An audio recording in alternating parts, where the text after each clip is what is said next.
G'day, you beautiful, awesome people, and welcome to this year's charity speedrun for Australian Starlight Children's Foundation, where we hope to raise money to help all sick Aussie kids in dire need of medical expenses, as well as making their trip from their home away from home a little bit easier. Since 1988, Starlight Children's Foundation Australia's mission has been to brighten the lives of seriously ill children and their families.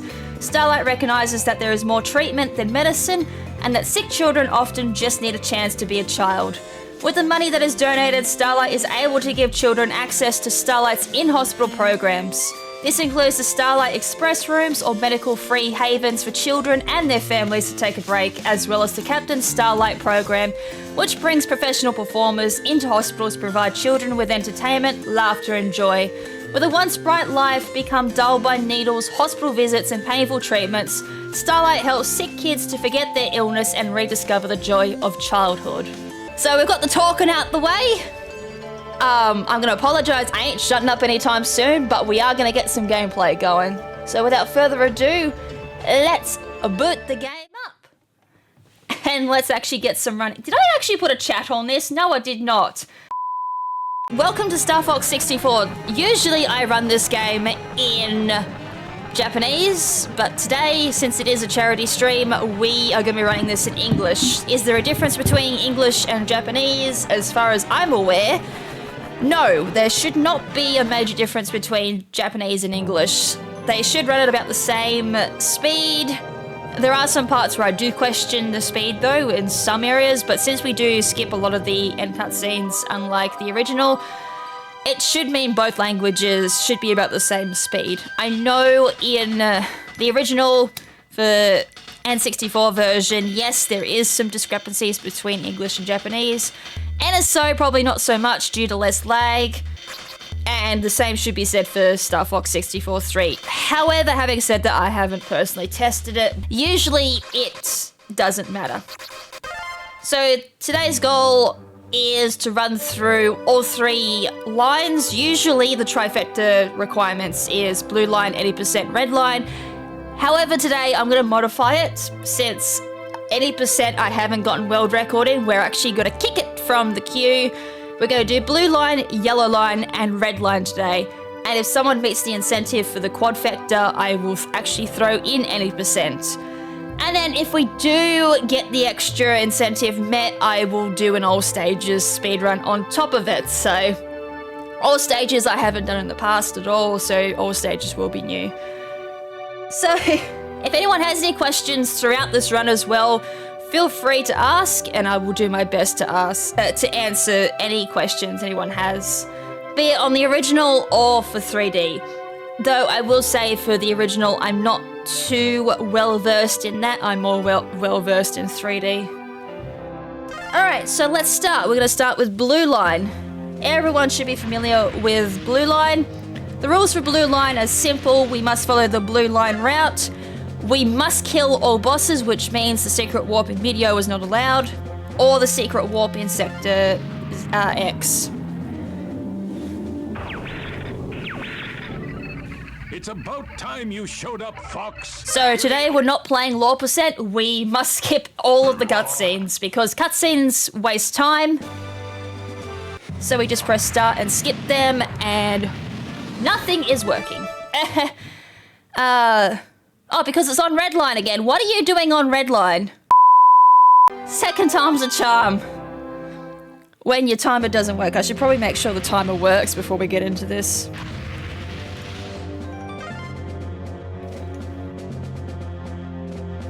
What's your opinion on Peppy Hair?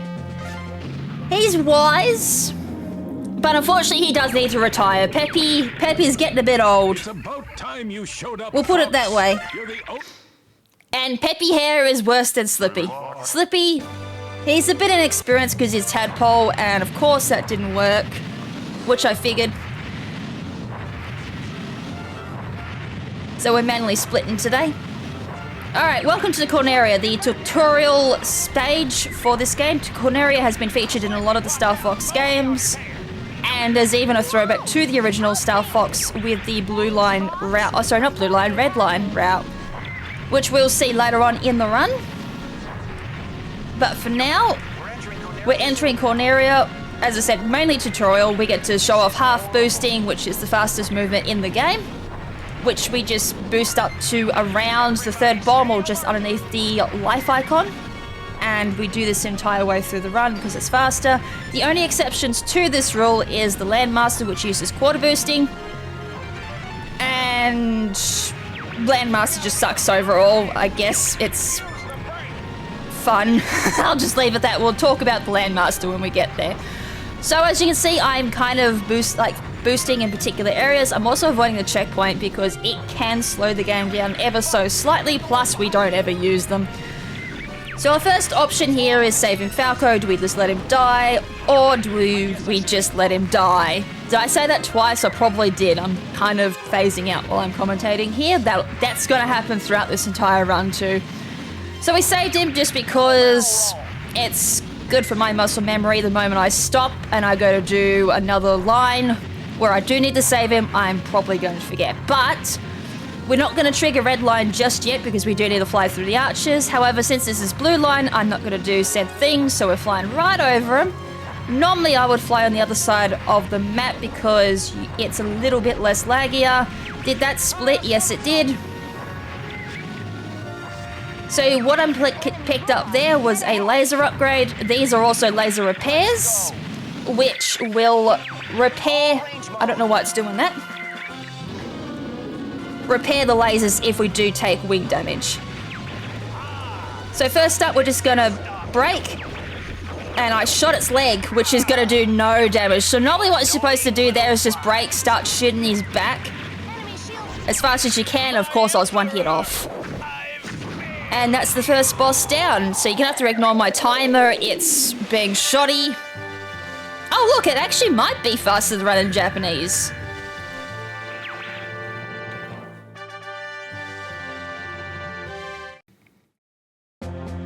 Although, to be fair, I did screw the boss up.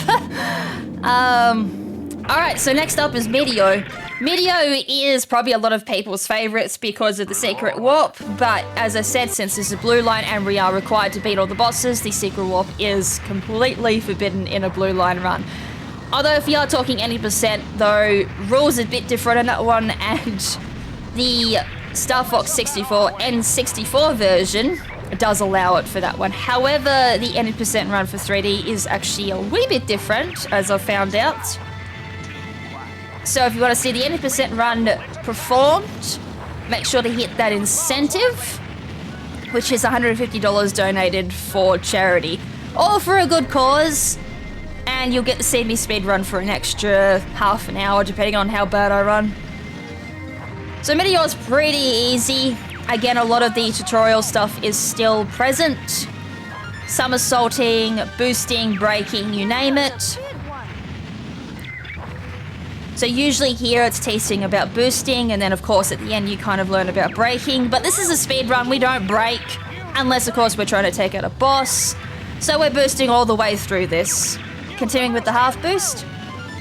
Bombs are extremely powerful, and you'll learn that during the speed run, and that was a terrible boost. So the other thing you'll learn too is whenever there's a communication, you press it, Rob will send you an item. Depending on where your health sits will also determine what the item drop is. So in my case, since I was at full health, it will always be a power bomb. There are some exceptions. Something like Solar may drop a silver star, which only because it's Solar. Again, we'll talk about that when we get there. If you are low health, he will tend to drop you the silver stars as well, or a silver ring, or even a gold ring if you need it, depending on how you play.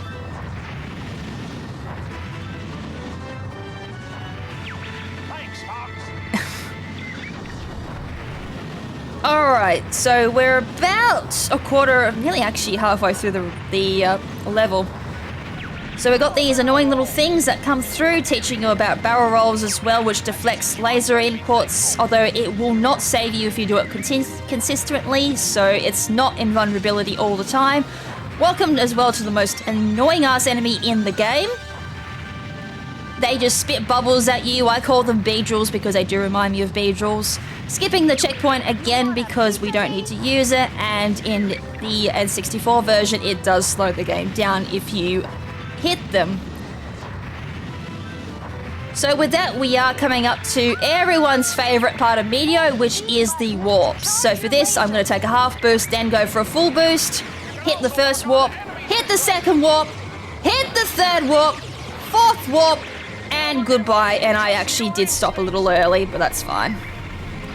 Normally Peppy does give me the audio cue, but I'm actually not paying attention to Peppy today. Go figure, that's nothing different, but usually I get an audio cue that tells me to stop. So a little bit slow on the warps today, but that's perfectly fine. And with that, we're up to Meteor's boss. The Meteor Crusher. See, today we actually get all the boss names. Let's see what you've got. Alright, the Meteor Crusher is pretty easy. First thing we gotta do is shoot the yellow triangles, not the grey ones. They are deflectors, so if you shoot that enough times, they will shoot back. Oh, did I? Oh, I was too busy showing off the deflector and not actually shooting the target. Nearly wasted some time there. So that's the first phase done. Second phase, we've got to shoot the middle bit. So speedrun wise, we do have to take a hit. But if you're good, you can just aim at the center. Boom. Bit sloppy, but it was done. I admit defeat. Alright, that is the entirety of phase 1 done. So we're now entering phase 2 of the Meteor Crusher. This one is pretty simple. All you gotta do is just shoot the top. And completely miss. There we go. Meteor done. Believe I lost to this scum. So far everything's been pretty easy.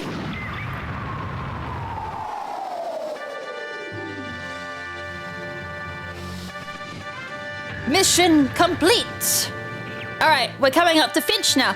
Now, if you've played the original, you'll be going, Finchner, wasn't this called Fortuna? Which you are correct. In the English version of N64, there is a mistranslation where they called the planet Fortuna instead of Finchner. Finchner is the correct name. There was a mistranslation and they called it Fortuna. And fun fact, Fortuna is actually a forest planet rather than a research planet full of ice. So that's the two main differences. There is actually a planet called Fortuna, it just ain't this one. So, speedrun wise, we go hands-free. We don't need to do anything at the start, it's just a complete auto-scroller. We don't do anything. Normally, if you're going for the medal, you would start shooting some enemies down. The medal here is 50. Oh my god, I'm pretty sure it's 50. I can't remember. It's been a while since I've gone for score attack medals.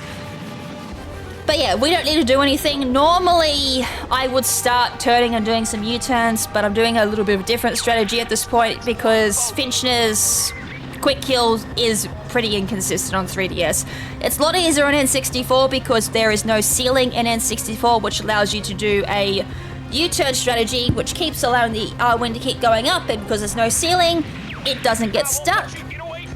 And it makes it so much easier to line up on Star Wolf as they enter the map. Why are ships coming out of the base? Which also gives us perfect timing here, so we go for a break. I'm gonna also miss this. Please, can anyone take care of it? We press start. You do that, Star Fox. Andros has orders to take you down. I got some hits. Quickly do a U-turn. Andross's enemy is my enemy. Bit of a rough start there because bad positioning. That's what I need to see.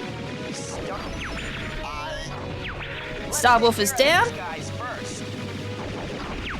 Uncle Andros. We'll do some braking here while we turn, just to quickly turn. That's not who I wanted to kill.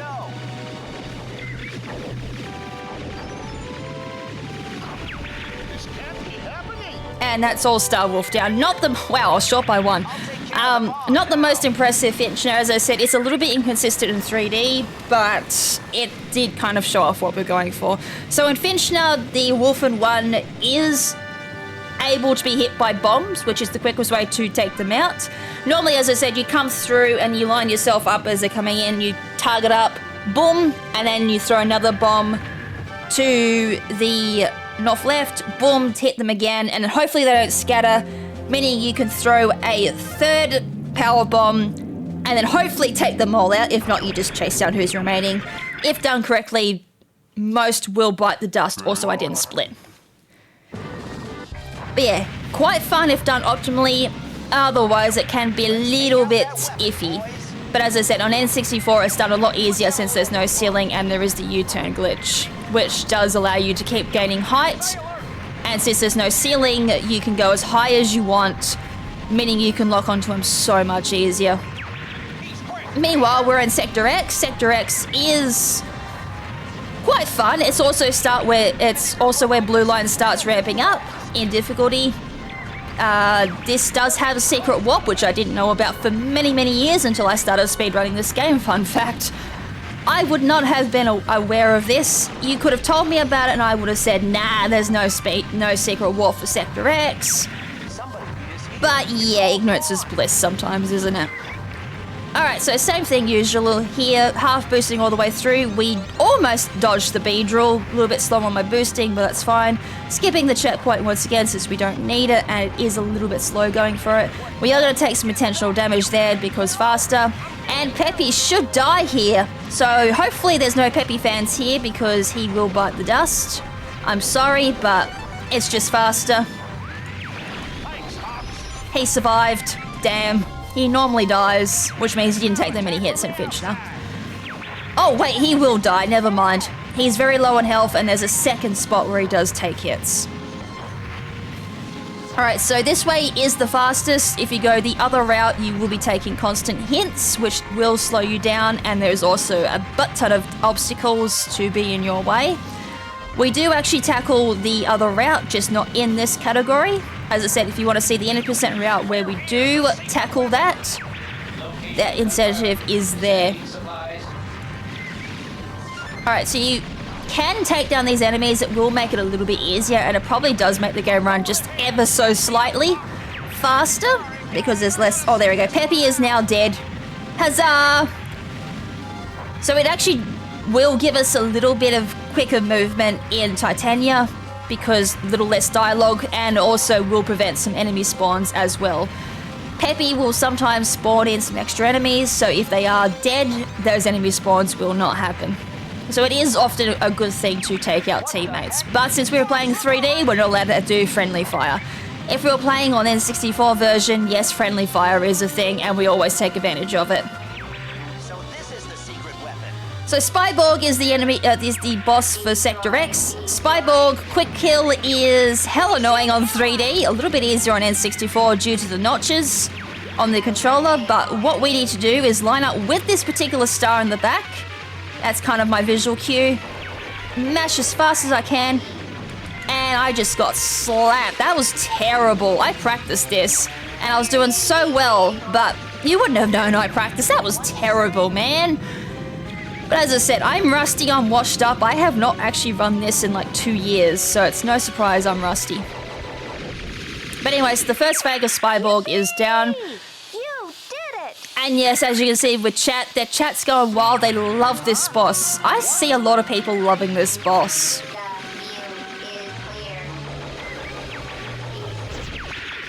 Alright, Spyborg is down. That was phase 2. We just continue to shoot said head, and it bites the dust. So, normally how that would play out is if you don't take that boss down quick enough, a cutscene will happen where Slippy's like, hey, I'm gonna be the hero today, and I'm gonna start taking down Spyborg. And that doesn't exactly go all too well. Slippy gets slapped into Titania, and now the mission for Titania plays out where we have to rescue Slippy. If said scenario did happen, which I'm sure many of us as kids did experience this for the first time, and then found out Titania, oh boy, how is Titania a blue blind planet? Titania's first half is nuts, and I'm sure many people remember. So I missed a bomb, which is fine because there's plenty more bombs to be put down for Titania. Titania is bomb haven. So if you're running low on bombs, which we're going to need a lot of for this boss, you've got plenty of opportunities to pick them up. So as I said a little bit earlier, the movement for Titania is quarter boosting, where we go a little bit on. And if we've done it right, there will be a circle that comes out of the Landmaster. That's usually my visual cue to figure out if I've done it right. And my god, I can't aim today, which is fine. Luckily, I'm not going for PB or world record today. We're just doing a run. As I said, this run is proudly supported by no reset. So even if it is a terrible run or whatever, no reset is to be done. So we're playing it out regardless. And as I said, this normally would have gotten a reset by now. It hasn't exactly been the best, but we're here for the fun of it, aren't we, chat? Alright, we're going to stick right to the right side here because there's usually a couple of enemies that come out, and hugging that wall is usually the best way to go about avoiding them. And that ship tried to have a little bit of fun with me, drop the bomb right in front of me, which is always fun when that happens. Squeeze in there. And now we're into the second half of Titania, which is so much easier. I'm just going to activate Rob just because I can.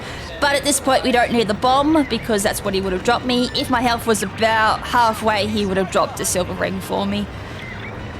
Alright, so Titania second half, as I said, completely different difficulty curve compared to the first half of Titania. Titania, once you're dead at the first half, the second half is pretty cruisy. We just quarter boost all the way to the boss here. Trying to avoid all the boulders that come and try and squash my head. You're not supposed to barrel roll in the Landmaster. Yeah, the movement in Landmaster is so awkward. If you try to go for the barrel roll as they suggest, you're gonna have a bad day. It's absolutely horrendous. It's very slow, it's very clunky. Whoever made the Landmaster did not know what they were doing. If they made Slippy design the Landmaster, that would have been a completely different story. Alright, the boss of Titania, me and it have a very love-hate relationship. It has cost me a couple of world records, which is never fun, and I tend to call it a Temu Body Harvest boss, because it reminds me of something out of Body Harvest. Also, that was a terrible bomb.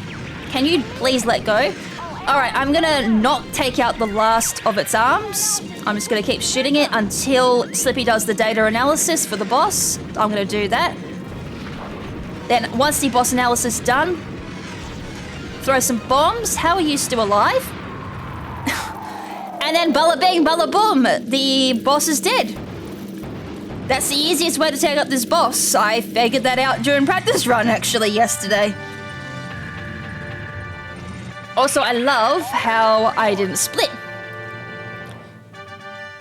Alright, everyone's favourite, boss. And by everyone's favourite, I mean I absolutely hate this planet because it's cost me so many PBs and world records, it's not funny.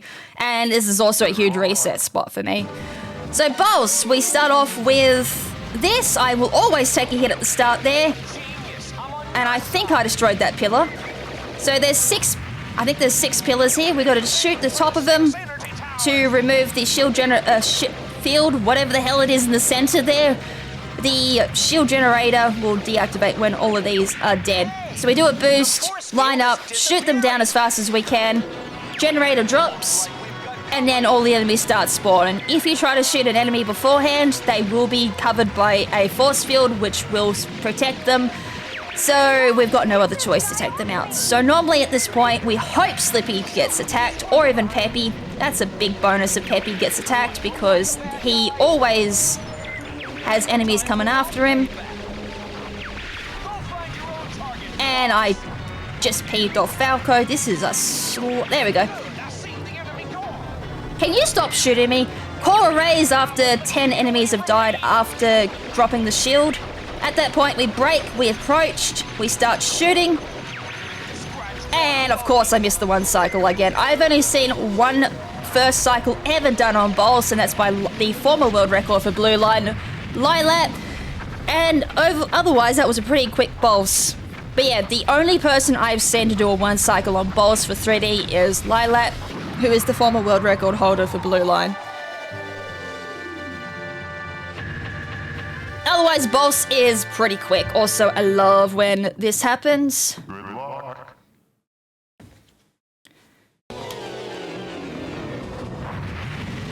Venom 1. So this is the where the difficulty really ramps up for Blue Line. This is also the hardest planet to get a medal on, and I bet no one knew you could actually medal this. So if you really want to show off at parties, you can say that you got a score attack medal for Venom 1, and they just won't believe you because this is hard as balls. 200 score attack, and you need to take a particular route and be on the ball with your cast or charge unlock shots, or even just charge shots in general. It's not a fun time, and I can say that as someone who's actually gone for it. Not too many people have actually gone for the score attack medal for this.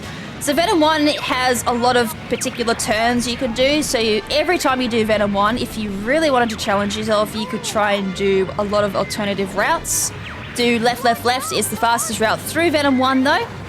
Although if you do what the score attack route, it's usually right, I'd like to assume. Just follow Peppy. Peppy spawns the most enemies, which in this route we don't want to do. Right, so I usually try for 3 gold rings just because Venom 1 can be a little bit sus sometimes. You can have great runs through Venom 1, or you can have a skill issue and just get hit a bazillion times, go into Gilgamesh with half health and just not have a good day. As I said, I've had some good runs through here, and then just some days I just cannot get a good Venom 1 for the life of me. So skipping the checkpoint again, because again we don't need it, we are speedrunning.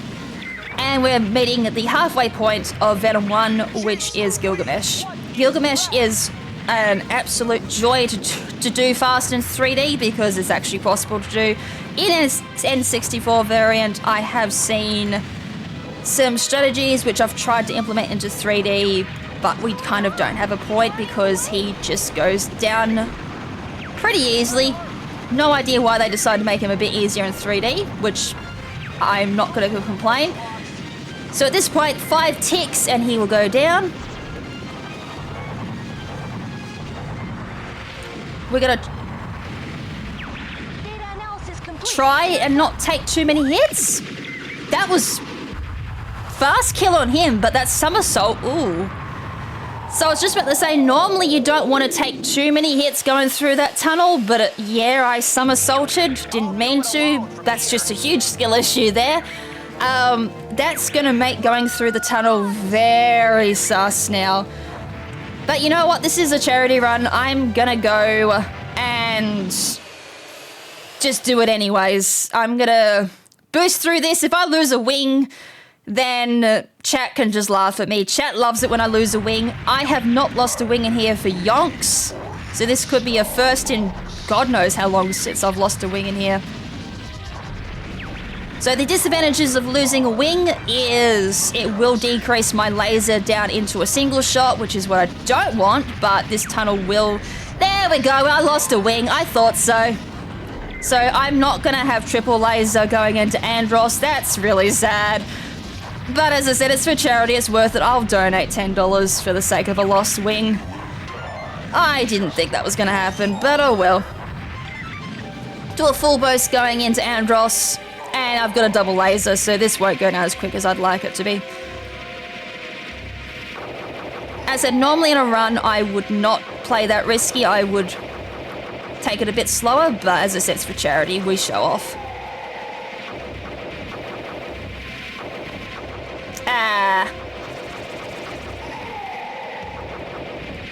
So for Andros, we just shoot his hands after shooting his eyes. And I might need to throw a bomb here, so I don't... Oh, never mind. Alright, 24-14. A bit slow, but that was Blue Line. As they're going into Andros with a double laser, it's not wise, unless, of course, you're really good at mashing. But oh well. First line done! Actually, it might be a little bit slower than 24-14. I actually didn't start on time, but that's alright.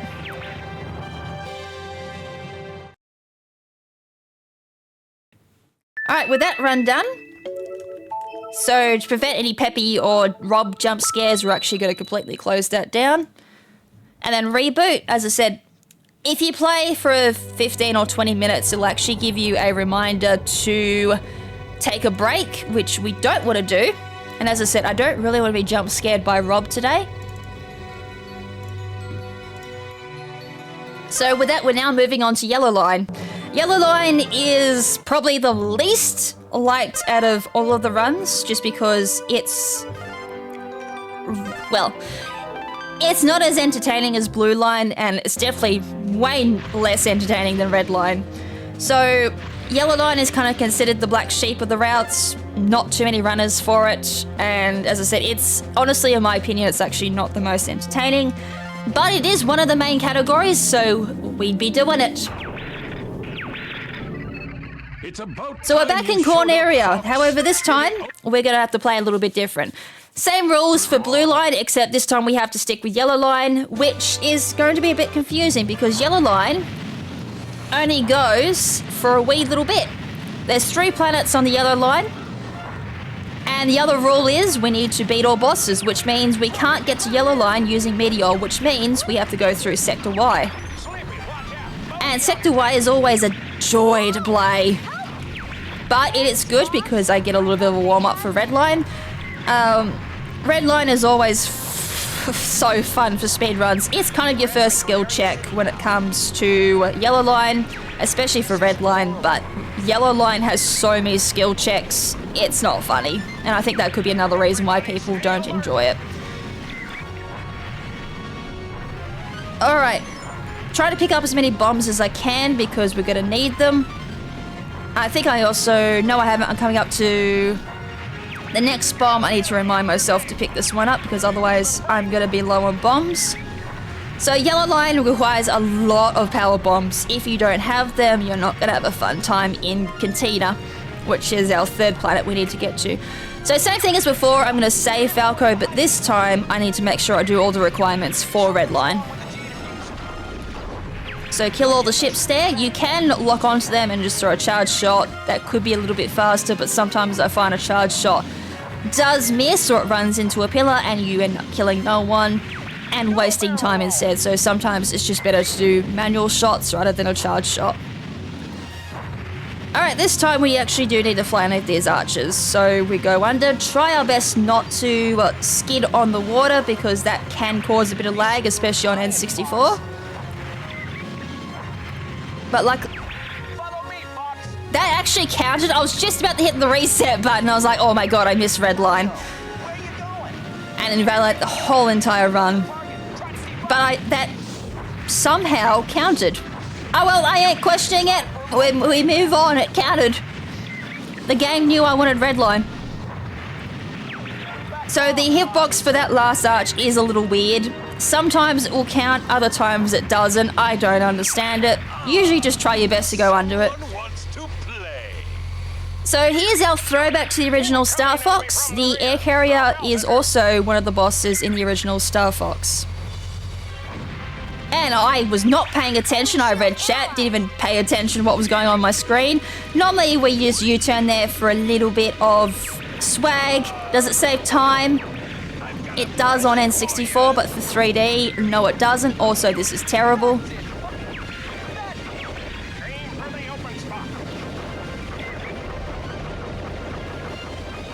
I think that's my slowest attack carrier in years. So I failed the swag, and I get the slow run instead. So that was complete karma. It's alright, we'll get a proper attack carrier in Red Line. With that, that is Corneria beat, and we're moving on to Red Line instead. The reason why we don't go to Meteor is because we need to beat all bosses, and since the Meteor secret warp does not beat a boss, it does not meet the requirements for Yellow Line. Which is why we're going here instead. Alright, Sector Y. Sector Y I find quite fun, except for its boss. The requirements for Red Line accomplishment requires you to have a score attack of 100 or more at the end of it. So if you don't want to make your way to Aquos, you just boost your way through, which is great for a speedrun. So Sector Y does have a lot of lag in the original N64, which is why in 80% they don't do this route, even though it is faster than Meteor. So that's a bit of a hint to one of the main differences between 3D 80% and N64 80%. Also, the other fun shenanigans, since we don't have a cockpit in this version, going through that little tunnel does cause a little bit of lag. But if you go into the cockpit mode while doing that area, you actually don't get any lag whatsoever. No slowdown, in other words, and you can just go straight through it. It is very whiplashy doing it, actually, if just being so used to that lag for so many years. Again, we're skipping the checkpoint, we don't need it. And yes, it does give me a little bit of whiplash sometimes doing this with a score attack of 0, and then I'll go to do red line, think I'm doing yellow line instead, go to the end and be like, oh, why am I not going to Aquos? Complete reset at that point. So I've also had other times, like yesterday's practice run, where I'm doing, I think I was doing yellow line or 80%, I can't remember which one I was doing, and I did do the 100 score attack on Sector Y, which does waste a couple of seconds doing it. And I was like, oh wait, I'm going to Katina. I didn't need to do the 100. So yes, when you do red line and then go to do yellow or 80%, it is a little bit of a whiplash. We'll talk more in depth about Sector Y when we do red line, because at the moment we're just skipping everything. So we're at the end of Sector Y. At the end, there is a chance for a bomb drop for one of these ships, to which one you won't know because it's random. Today it dropped me 2, which is what I want normally on a red line, and I never get it. Looks different. So Sector Y's boss is Shogun, and I hate Shogun. So the first thing we've got to do is... Awesome, I got the quick kill. That is harder than it looks. Then I want to constantly boost. I haven't been able to do that for a while. Sometimes I'll get it and other times I won't. Slippy's hit. Slippy's hit! And the second boss goes down, leading into the main boss. So welcome to Shogun. So normally the strat is we break and let him come to us. But since I need all the bombs I can get, I'm not going to throw a bomb and just let him come to me. And then I'm going to boost after him and hope he plays nice. Which he's not. That's Shogun for you. Shogun's a little bit like Gorgon. He knows you're speedrunning and he doesn't care. Although I am almost in front of PB, so we are good here. False hope again. The auto split isn't liking me today because it is comparing up against Japanese, which we're not playing.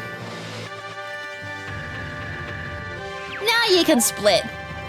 Alright, welcome to what makes Yellow Line absolute hell. Katina. This is the hardest planet in all of the speedrun. Regardless of what route you're talking, this is the hardest planet to do in the speedrun. There is so many things holding you back. So the first thing we're going to do is come down, throw a bomb, throw another bomb. We activate the mothership. At 10 kills, the mothership always spawns, which is this UFO. We then got a boost to it, and then the fun part begins. Which I can't do, apparently. So I'm going to do a somersault here. Somersault into it, throw a bomb. And then keep doing this, and hope I don't break a wing.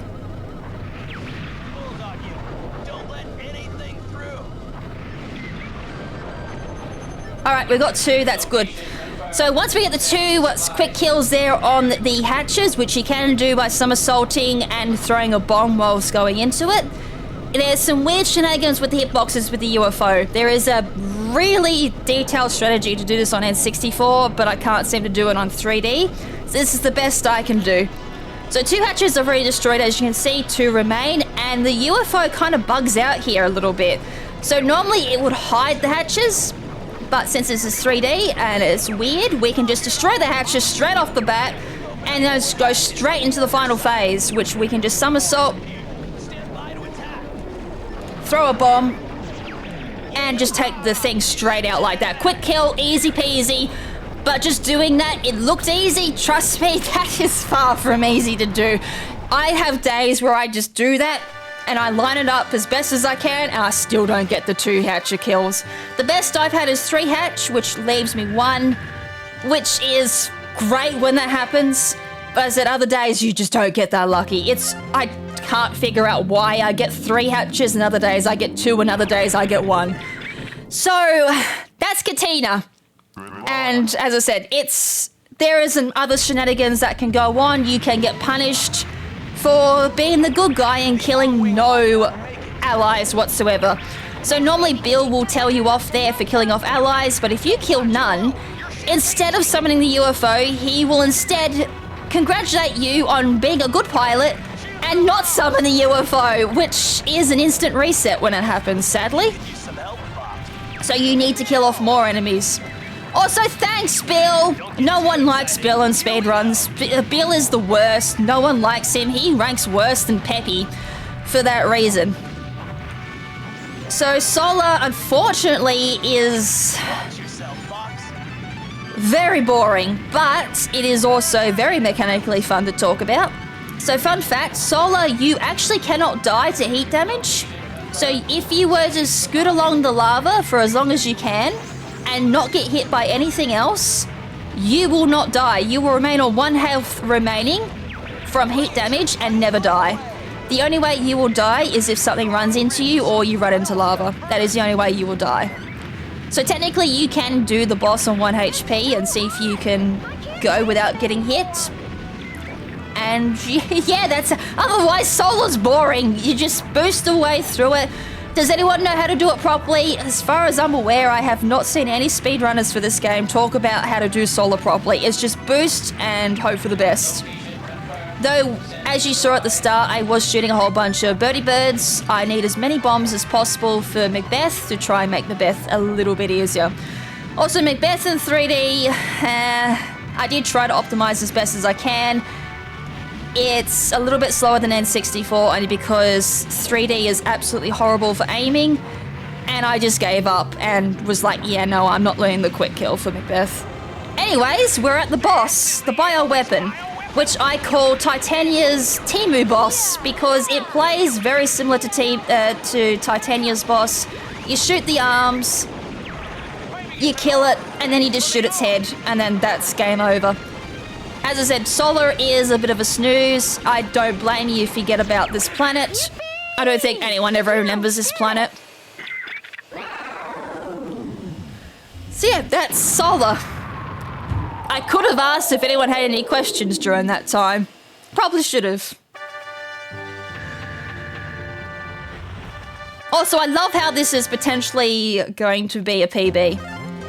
So that just kind of shows how bad my last yellow line was. And we're playing on English. And I'm not even taking this seriously. Alright, Macbeth. Everyone loves Macbeth. Speedrun-wise, we don't. Alright, we're back in the Landmaster. This is the last time we'll actually see the Landmaster. So, Macbeth is... it's fun casual-wise. Speedrun-wise, though, it can be alright.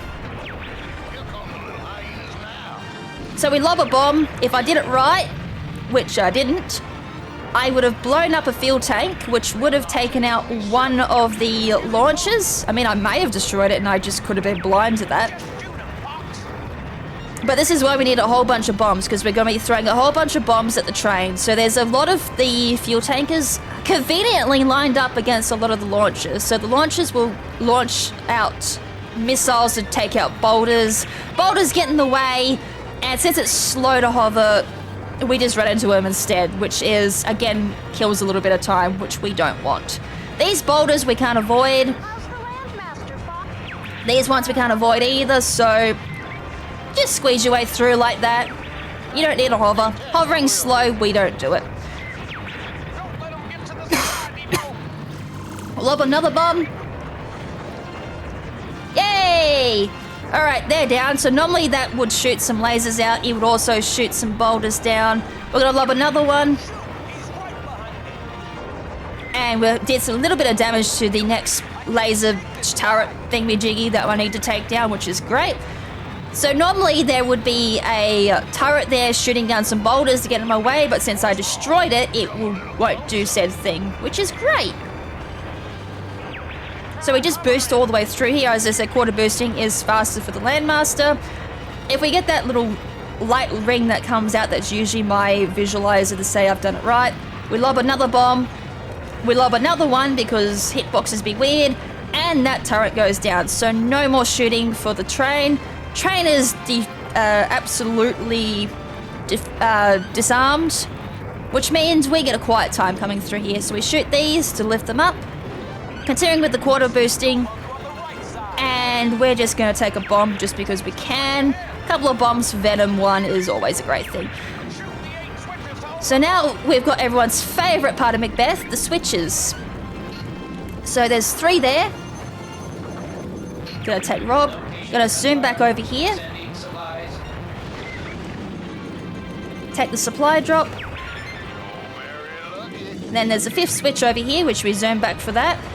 And then if we've still got Falco alive, he is gladly gonna take one of the switches for us coming up. Enemy shield analyzed. Take a switch there.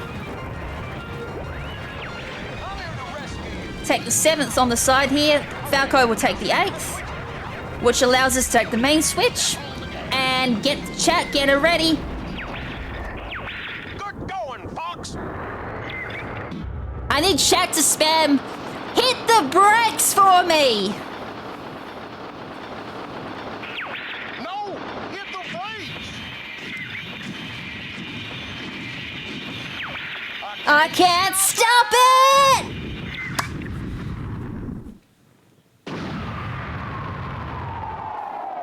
Which summarizes the entire speedrun.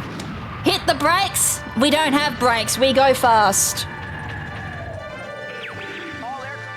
And that is Macbeth, which is also the end of Yellow Line. So does that mean Yellow Line ends? So there is 2 ways you can go about Yellow Line. Since it is technically called Yellow Line any percent. So you can go down to Blue Line and do the bad ending. Or you can go to Red Line and do the good ending. Both have their own little separate categories, but all underneath one category because there's just not enough runners. So the fastest one to do is the bad ending, of course. So we're back in Boss. I hope you like Boss, because Boss pops up a lot. And it's annoying as someone who hates Boss. Anyways, this time Boss is a little bit different. So Boss plays a little bit different depending on how you play the ride. Also, nice time waster hitting the pause button by accident. I keep forgetting for some weird reason. I can't skip the cutscene there, so of course my speedrun rot brain thinks I can just hit the plus button to skip when I can't. So the core is now up. The good thing about this boss is it does play a little bit faster. You'll be sorry you crossed us. Just what I need to see. Star Wars. I nearly took out someone there by complete accident. Alright, boss is done. So, because we didn't do Finchner in Blue Line, Star Wolf was like, we haven't made an appearance yet. So, time to make ourselves known and ruin someone's day. So they spawn in Boss instead in Yellow Line. So with that, Boss is done. Again, another relatively quick boss, which is great. Any other time I'm going for world record, boss is terrible. So we skip the cutscene because it can change behavior for Venom a little bit. Skipping the cutscene actually makes it a little bit quicker and saves us a little bit of time. And it also apparently changes the difficulty in Gilgamesh, as found out by Morks in the Star Fox 64 VC runs.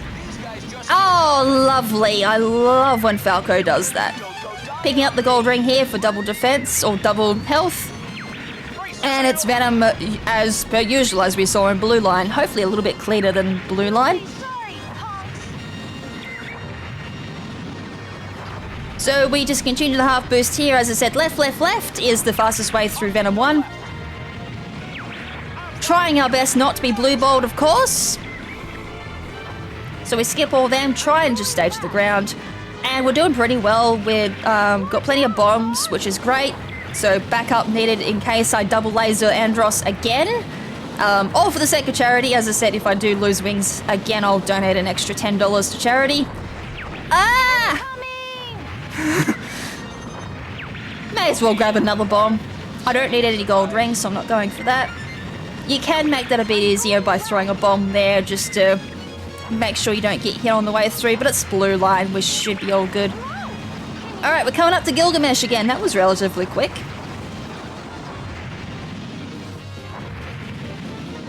Alright, so hopefully this time I don't somersault in Gilgamesh's tunnel. Gilgamesh's behavior as well is also linked to how close you are to Gilgamesh, so if you boost properly and keep up the boosting, Gilgamesh will actually summon less of the pillars to get in your way, which is usually the best outcome. Or you just kill him quick enough, so that's not a problem. In 3D, you can kill him very, very quick, as you've seen, and 64 not so quick for some weird reason. So I'm very glad I'm running on 3D. Do a full boost there after picking up the laser, which refreshes all our lasers too, so we're at back to full health. Shoot Ollie's body, and then after 5 ticks, if you're able to hear the damage, you'll be able to hear it, the doot, doot, doot, doot, doot. So after that, 5 of them, he dies. But he doesn't actually technically die until Slippy does the analysis. My Data analysis complete. God. I killed him as Slippy said it, so that's probably about half a second slower, but my lord, I took so many hits. Alright, I ate...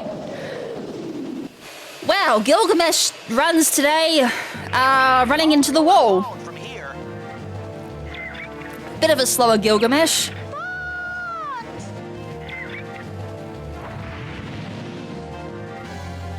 So, since this run is so good, I'm not gonna risk, breaking my wings. So I'm actually going to brake before going through. It is going to waste me a little bit of time. Oh my god, I broke my wing regardless. Never mind. Playing it safe and I still broke my wing. Wow. Go me. I think I might just threw world record in the bin. It's alright. It's alright. It's not like we're here for world records in the first place. A little bit slow going through that. So double laser. Andros, always a pleasure. Always a pleasure.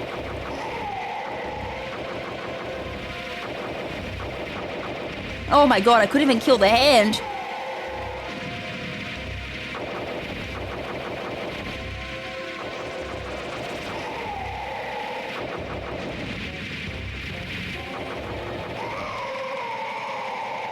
Oh wait, it still could be world record.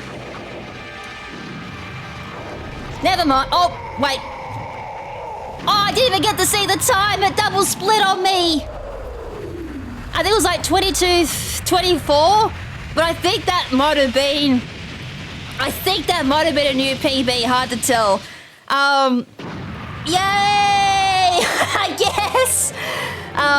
Which is no surprise, I'm the only runner for yellow lines, so if that was a new PB, huzzah, new world record. Make sure to hit that like and subscribe button. I gotta shout myself out at some point. And proceeds to break wings as well, I know. That was such a bad run. Oh, man. I would like to not acknowledge that as a world record purely because of that. But huzzah, I guess. I didn't start on time either, that's why I said I actually have to verify if that was a world record or not. But as I said, it could have been.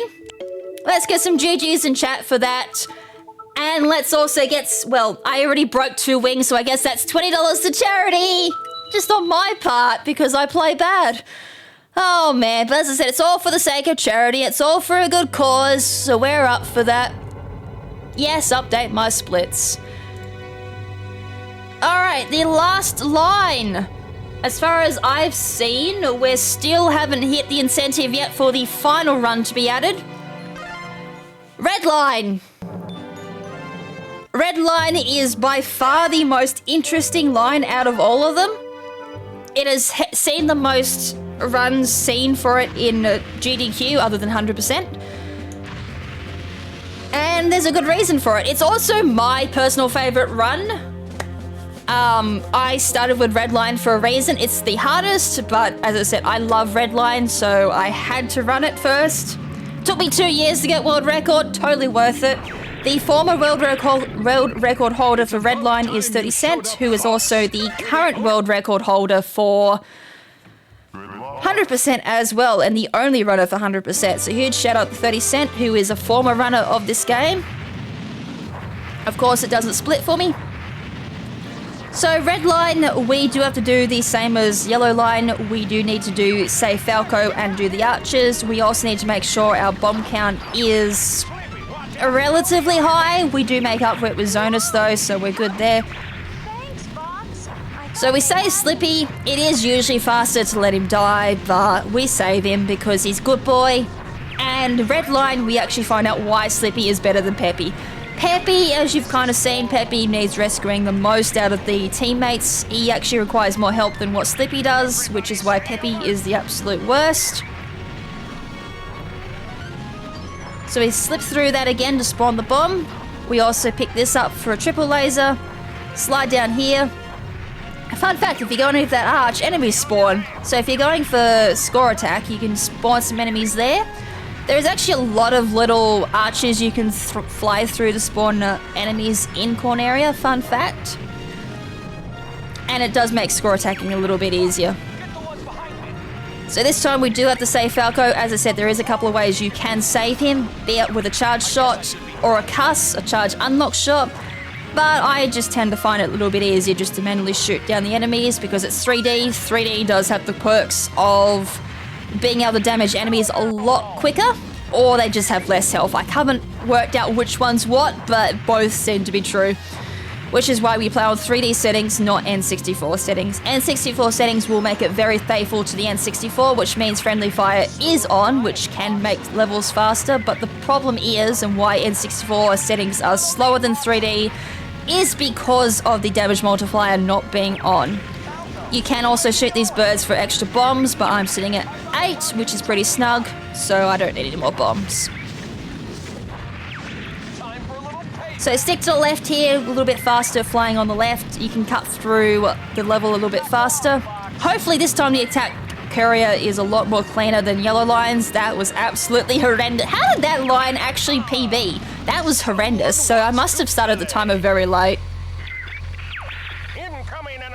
So Peppy does his little spiel, and then after that, the camera moves, and then we do the somersault. Hey, I actually did it properly this time. The swag happened. Does it save time? Not actually. It doesn't save any time. Thanks, Peppy. Kill that top one first, because it makes it easier to take out the bottom one, because it won't get in the way. Shoot the attack carrier, and that is how you do the attack carrier properly. Now hopefully Zonus' boss goes a bit cleaner than that.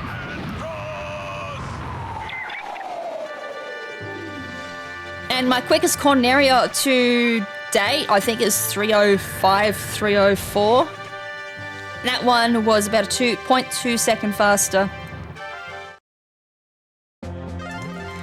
Alright, Sector Y. So I kind of brushed over Sector Y in the yellow line run because we skip half, like most of it, because we're boosting through it because it's just faster.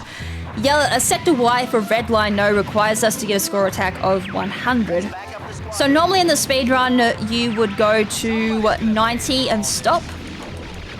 But since it's 3D and we don't count the score at the end, I just do whatever and then call it a day. But I don't go overboard with it, of course.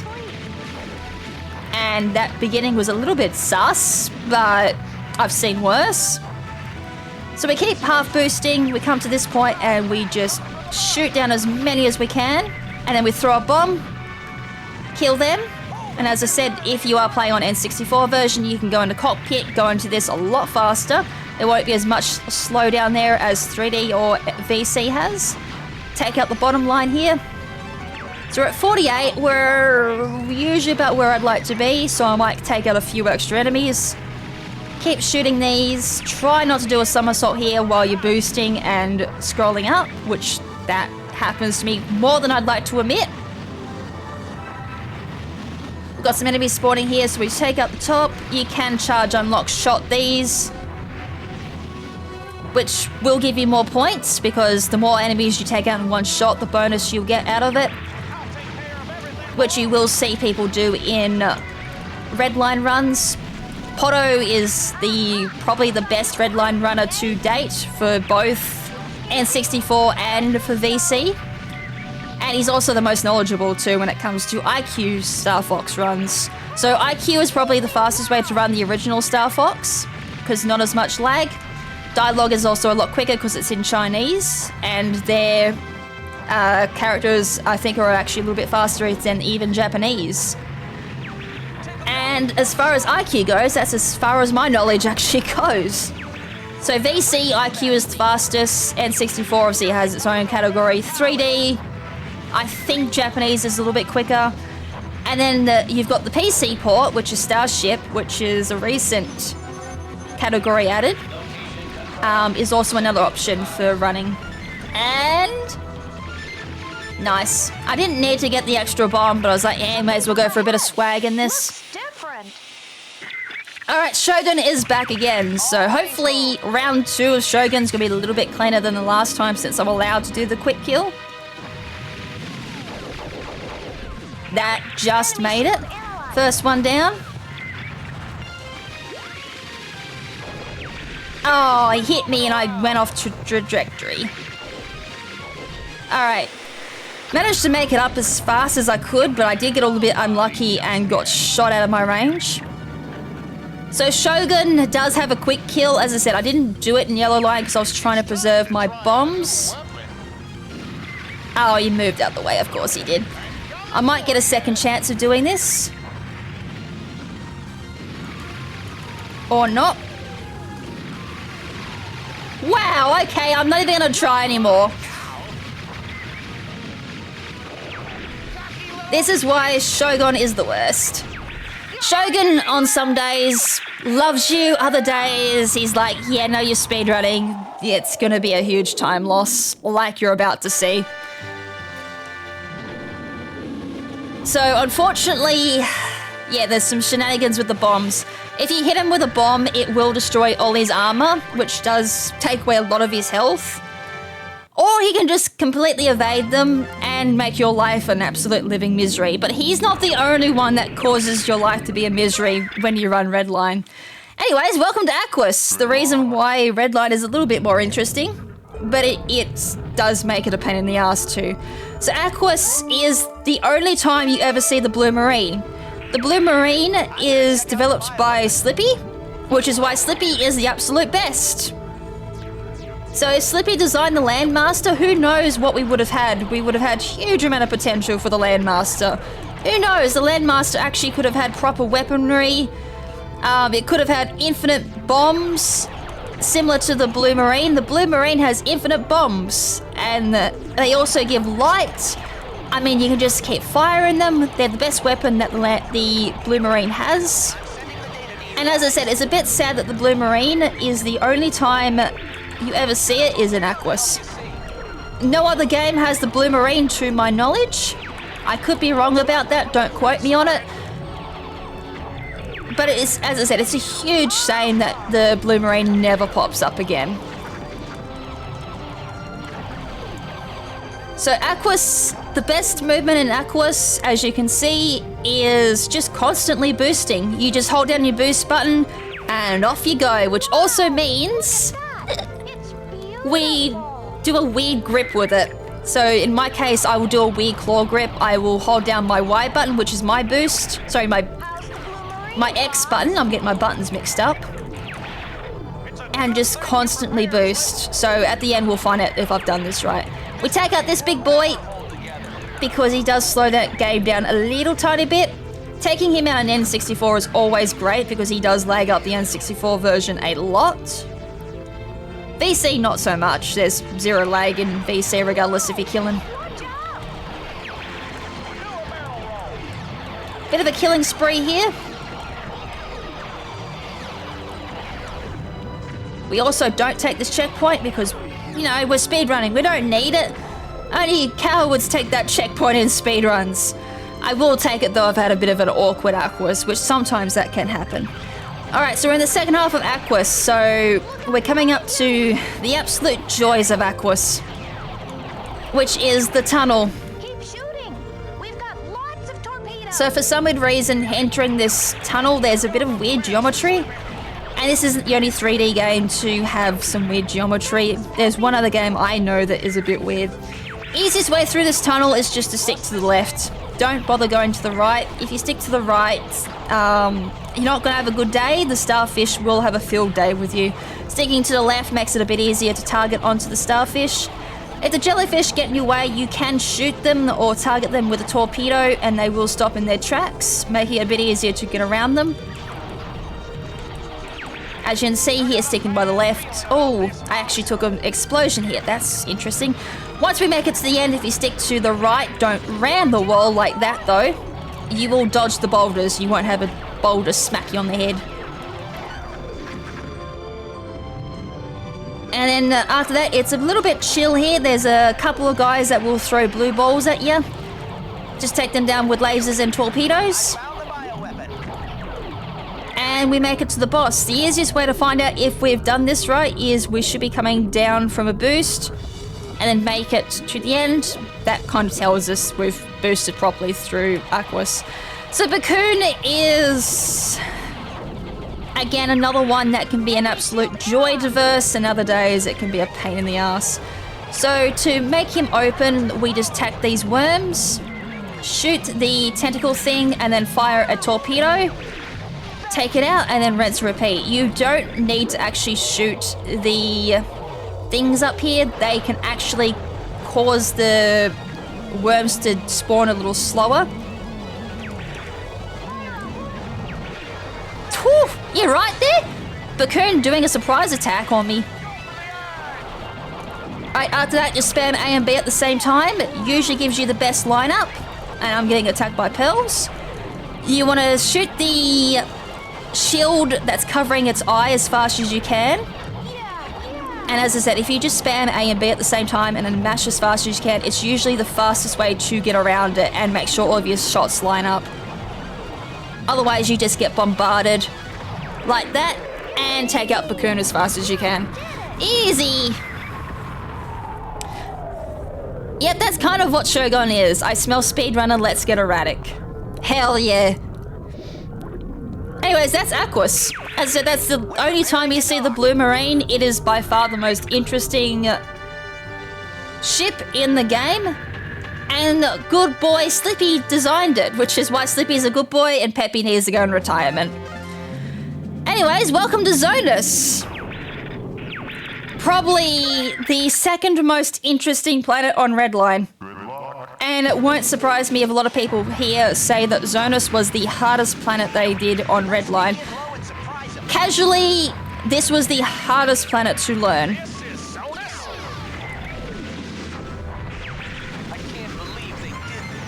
So I did that wrong. I did a charge shot, then a bomb. It's usually bomb, then charge shot. Don't know what my brain's doing at this point. I think commentary and speedrunning at the same time has done my brain in.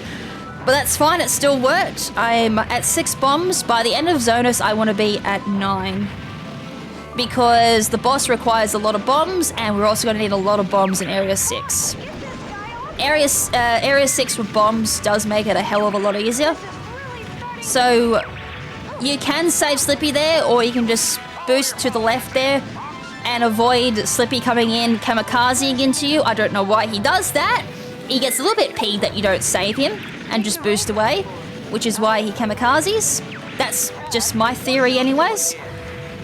This part can be a little bit awkward because you're trying to go as fast as you can whilst avoiding the rocks. So you either miss a spotlight or you just damage your wings so bad that you break a wing instead. I have had so many horror stories whilst learning Redline of that happening. Always an absolute joy.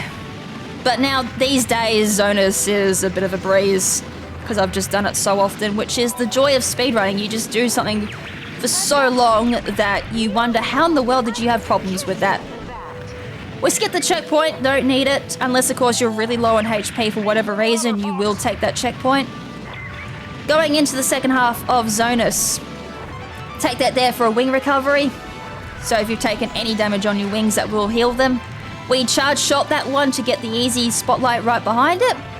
The other fun fact about the spotlights is if you are going for the score attack, you need to make sure that you take out all of the spotlights as fast as you can. As soon as you are caught by one of the spotlights, you will no longer get that point bonus, which you see when I take out all of the spotlights. So instead of getting the +2, I think it is, you will just get a single point if you have been caught by the spotlights. So that's a fun little tidbit you can take away from the speedrun, of course.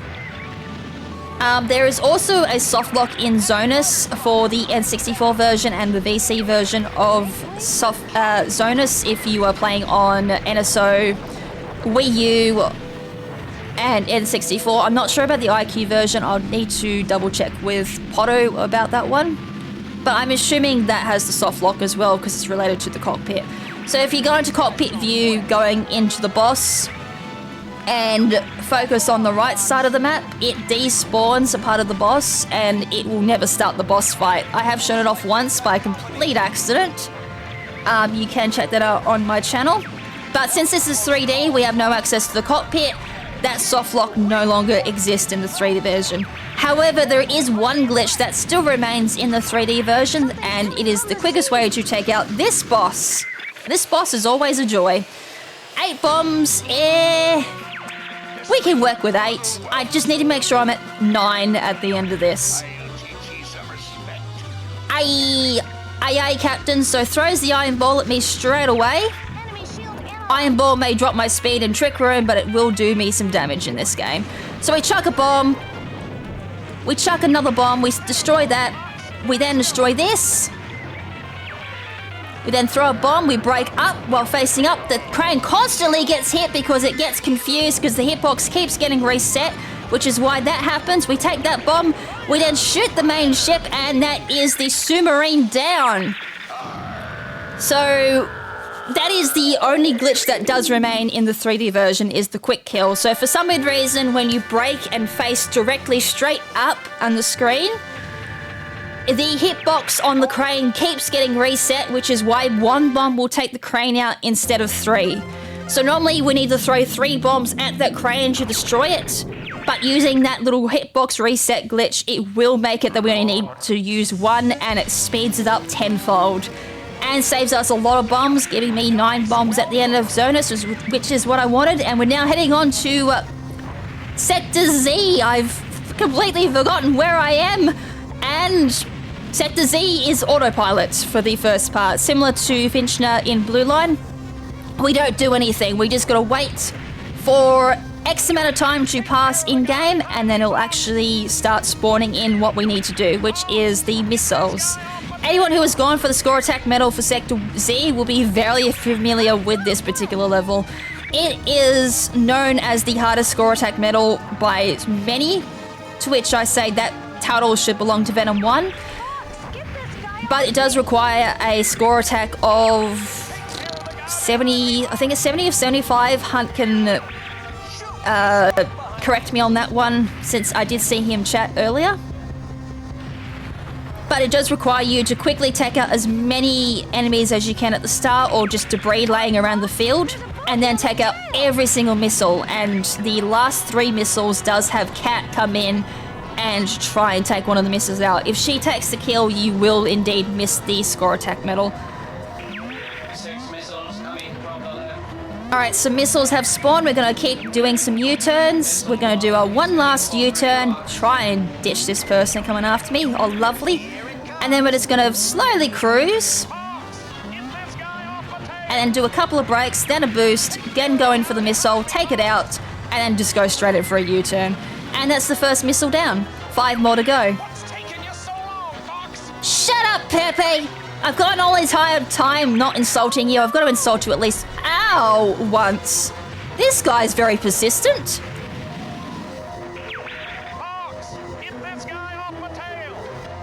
No, Pepe, you can do something for yourself for once. Waiting for Rob to summon the next missile. He's being very slow. Alright, 2 and 3 Filu spawn. I'm like, he's taking his sweet time spawning them. For this one, we just want to constantly keep somersaulting. Although I think I might have been in a bad position there. I might need to do a quick little U-turn and then U-turn again. Which I might not even have the time to do that. Yeah, they've spawned. So normally the missiles want to be dead before Rob finishes his sentence. As I said, my positioning there wasn't the greatest. Positioning means everything for quickly taking out these missiles. Cat spawns in and she's about to ruin your day if you're going for the score attack medal. So for the score attack medal, as I said, you want to make sure you take down the missiles as fast as you can because you'll get the score attack points for doing so. If you don't, you will lose 10 points, which is enough to kill the medal. And at the same time, as well as keeping all 3 teammates alive, is the other requirement for score attack medals. Missiles 4, 5, and 6 approaching. Alright, the last bunch of missiles are coming. We just want to do this again. I might even just do this, just to make sure I've lined up properly. Cat kind of gives me an idea of where I want to be. Quickly do this. And then that way, if I need to use somersault or boost, I can judge a little bit easier. I'm going to do 1 somersault. And I'm going to do a little mini boost. There we go, easy. And then like that. Now, the only problem with 3D compared to N64 with this one is the map doesn't quite represent the boundaries, which is why I'm always a little bit cautious about where I stand in that map. Because as the boundaries are actually a little bit more in compared to what the map actually represents. Area 6 is by far the most fun planet in all of Redline. A lot of people will probably know Area 6 for being the most accessible out of Redline. Wouldn't surprise me though if Area 6 was the first planet a lot of people came across. So, Area 6, commentary-wise, just avoid. This is obviously a lot more entertaining in something like 100% or even 2K because you're killing everything and there's so many things to kill. As you can see, there's just enemies everywhere. So hopefully Peppy didn't take too many hits because otherwise I'm going into Venom 2 with half my team dead, which is never fun. So just boosting was enough to despawn all the enemies, which still counts as a kill. If you stick to the left side here and just go up and down, it'll automatically kill the missiles, meaning you don't need to do anything. So the next thing we do is we do a full boost here, launch a bomb, and we kill off those missiles. If we miss one of those particular missiles, it does cause a bit of a glitch in the game called the permadeath glitch. So if you have any teammates dead at this point who died in Sector Z, if that missile is still alive and hits the Great Fox, it actually permanently kills that member. Normally, if a teammate dies in one level, they'll take the next level off and then come back in the level after that. In this case, it would have been Venom 2. But if they are stuck in that permadeath state, they will not come back in Venom 2, even if they took Area 6 off. Which is, you know, never fun. You have all of Star Wolf coming at you. That's not fun. We do have a little bee coming after me, which I'm going to not kill apparently. It's all good. I didn't want to kill him anyway. I did kind of want his gold ring, but oh well. I will take this gold ring instead. Or not, okay. I took damage for no reason then. Alright. We continue on. I don't get my gold ring. So sticking to the right here, just fly through a ship. Okay. As I said, hitboxes are weird in this game.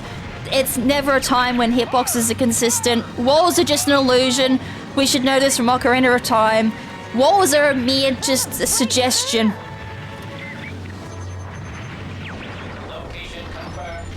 Alright, Rob's gonna send us a bomb, which we're gonna need just to make Gorgon a little bit easier. This is the main reason why we need a whole bunch of bombs, is the boss for... Oh my lord, I just took a couple of missiles to the face. It's alright, it'll make Gorgon even more fun. Alright, Gorgon! We know Gorgon. No one likes Gorgon. Gorgon doesn't like speedrunners. He always knows when you're speedrunning. He knows when you're awake, he knows when you're asleep. He knows when you're trying to go for a PB or a world record. Gorgon knows everything. So the first thing we do is we throw a bomb as it spawns. There is also a timer now that's ticking down for when the Gorgon's tentacles spawn. When that timer hits 0 is when he despawns, and if you're quick enough to take out all of those tentacles, it will cause a phase skip, which is what we want in speedruns. But as I said, Gorgon doesn't like anyone, so Gorgon will never play that nice. So bombs will quickly get through this phase, or I feel like that never happens, which is why I never do the phase skip normally. So as soon as it spawns, we throw the power bomb when it comes visible. That's the best timing for 3D. And then same thing as last time, we shoot the tentacles, and of course, Gorgon never plays nice, teleports away the moment he can smell I'm coming after him. That was quick. Alright, anyone who is sensitive to light, please close your eyes or look away, one of the two. We've got some bright light warning coming up. We call this the rave light. Although I am going to try to do my best so it's not flashing. It's not that bad in 3D, especially when that happens, but it can be a little bit strong on the eyes. So if you are sensitive to flashing, you can look back now. It might be a little bit bright still, but we're all good now. So that's Gorgon, and why no one likes Gorgon, especially in Redline runs. And the reason why Redline will probably never have a world record ever again. Unless, of course, I get a God run. And that is Area 6 done. Also, that lies. I doubt I'm ahead by 16 seconds. Alright, Star Wolf. Star Wolf kind of determines if you're gonna have a good day or not for Redline. So there's a couple of things we kind of want from Star Wolf here. Star Wolf has a couple of different actions they can do. They can barrel roll when shooting them, which is what we don't want, or they can just somersault. So we kind of want them to, well, barrel rolling is kind of what we want, but we don't want them to do it that much. Also, thanks Star Wolf for running into my lasers like that. And then once they're all dead, we want to go not like that. That's going to be a long one. So if you go clockwise around the map in this inner area, it will get you the fastest intro into Andros. But unfortunately, I did do a turn, but I didn't do it fast enough. And I got the longer intro, so a little bit of time lost there, sadly.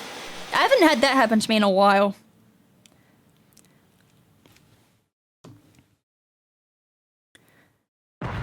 So now we're in Andros's lair, so we're going to keep trying doing half boost, which I always forget to do. Half boosting, of course, is fastest, and we want to go right. And then the fastest way is right-left. And that will get you the fastest way into Andros. If you do need a power-up of the lasers for whatever reason, you can go right, left, and that will give you a laser upgrade instead of a life up. That's if you do need to go into a triple laser or a double laser for whatever reason. I'm not even going to try taking out the double hand today. And with that, Andros now reveals his true form. The real Andros. Show me the real Andros. Reveals robot Andros. No, the real Andros. Just a brain. He is literally the brains for a Lilat system. The first thing we do straight off the bat is a somersault, then throw a bomb. We then shoot the brain. We then go for another U-turn. And then shoot the back of the brain, which controls vision, of course, and go for the quick kill. Usually, the previous methods I've used is I shoot him and then quickly turn to the right. Nah, the quickest way is literally just the U-turn, and then you get the weak spot straight off the bat. Quickly shoot that down, and then that's the Andros fight done. Literally in like 5 seconds. So I hope he didn't blink. And we've got the last bit of the run, which is this. Everyone's favorite. So there is no consistent way of going through this. It's literally just boost and hope for the best. So hopefully James plays very nice today and gives us a route that's very nice, or he doesn't do the sudden turn, which he's known for. Also, why is my score 176? Normally I'm at 200. Wonder what happened there. Oh, I bet I know what happened. One of the Staff Wolf team ran into a pillar and I didn't get the score for it. Lovely, that can happen. So I actually didn't get credit for one of the kills. And that is it, folks. That's Redline. You've become so strong, Fox. And this run does need to be verified. I doubt it's a 30-minute 7. I highly doubt that. If that world record on that terrible run, then that says an awful lot. But I highly doubt that's a world record. That's the entire run for Trifecta as well. I hope you guys enjoyed it. Remember to give a like on this run and subscribe if you do like Star Fox runs. I think, the only active runner for Star Fox 64 3D. And there is one other run I do, which is any percent, but sadly the incentive wasn't met for it, so any percent will be left for another day, and all stages will be left for another day as well. And if you are interested in Star Fox 64 runs, I will leave a link to it in the description of this video. By video, I mean when this gets uploaded on YouTube. I will try and throw a link on this for the VOD when it does get uploaded on YouTube afterwards.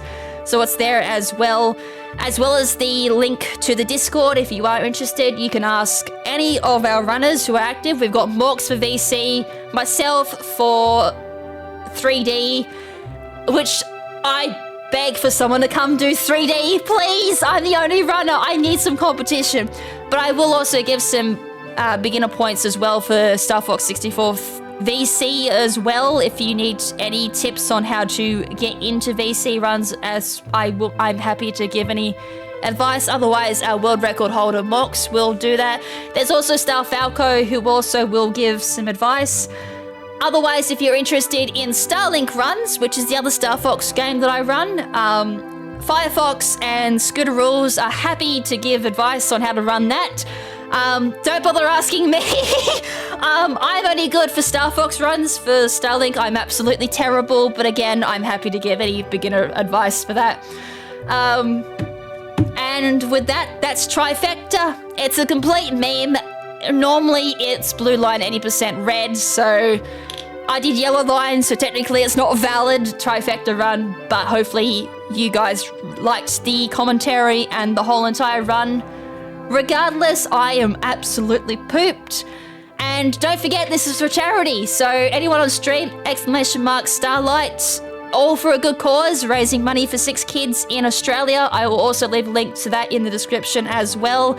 I owe $20 for charity because I believe I broke my wings twice. Surprisingly, not on Katina, which I thought I was going to break a wing on, but again, I haven't done that for a while.